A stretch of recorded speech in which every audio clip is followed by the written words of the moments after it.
favorite subject?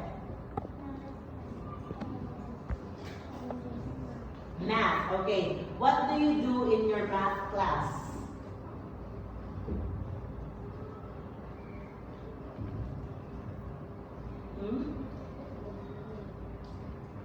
What can you do in your math class? Teacher, you can help? Con thể làm gì ở cái giờ toán của con? I can. Con thể làm gì trong giờ toán? Huh? Can you add numbers?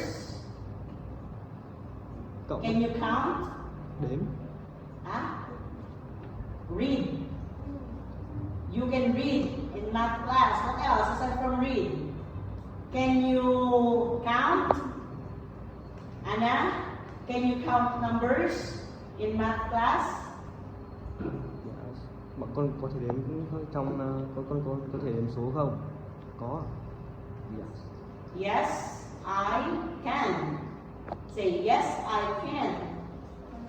Okay, can you add numbers? Có thể Can you cộng, add numbers? cộng không? Cộng số không? Trong giờ toán. Yes. Yes, I can. Okay, thank you.